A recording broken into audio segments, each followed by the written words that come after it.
What do you think about an artist like Lil Nas X or like Lil Nas X? Like, is he an industry plant?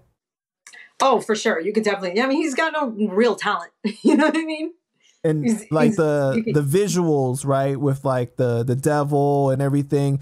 Because, you know, it's interesting because these platforms now, obviously, they are controlling what we can and what we can't say, you know, and if you say the wrong thing, you get demonetized or you get shadow banned and whatnot, you know, like even Doggy Diamonds, he has a big audience, been doing it for years, like 300,000 subscribers, right? They demonetized him for talking about rituals. Really? Yeah. And they said that it's because he used content that doesn't belong to him, but it's really not true though. Like, and you see like all these people getting demonetized or shadow banned and everything. And it's crazy.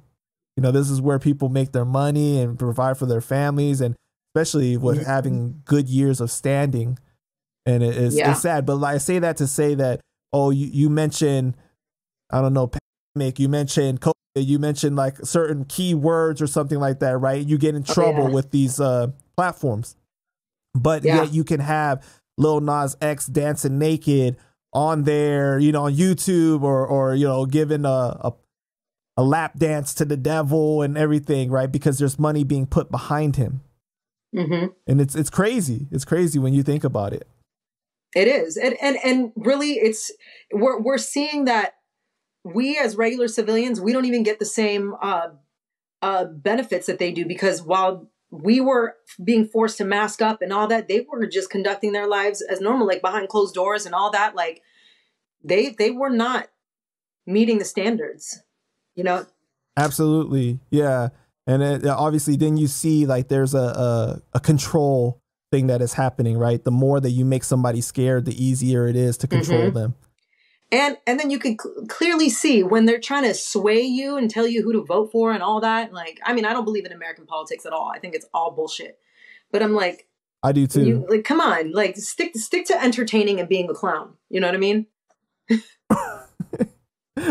So like for you, like when you see somebody like Ice Spice, right? Like obviously industry plant, right?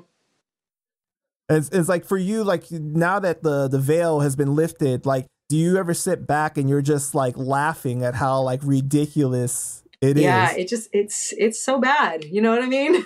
I mean, sometimes it makes me not even want to be an artist, because I'm like, oh, I don't want to be grouped into that. Like, I don't want people thinking that that's what I am trying to attain and achieve, because that ain't it. You know? Does it ever make you feel frustrated that the more you try to explain, that the more people call you crazy, or like, you know, like, I think it did at some point, but I've gotten over that. Like I've got like, I don't really look at my comments on TikTok anymore. I just kind of, I'm tunnel vision now. So before I was engaging with people and responding, and I'm like, sometimes I'll do that. Like I'll take a comment and make a video response to it. But I don't really, I'm like, I'm kind of more in the space. I just got to put out the message, the information.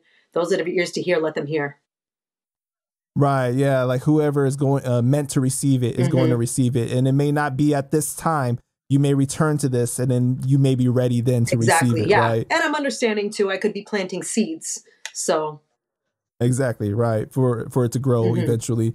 Yeah. And I definitely think that, you know, when you're making content online, it's like there's always going to be somebody that says the craziest shit online, right? That they would not say in person. Like you could be making even just content about your kids and be like real nice, and then just gonna be somebody, fuck your kids, like, you know, like that down in the comments. It's crazy. It is.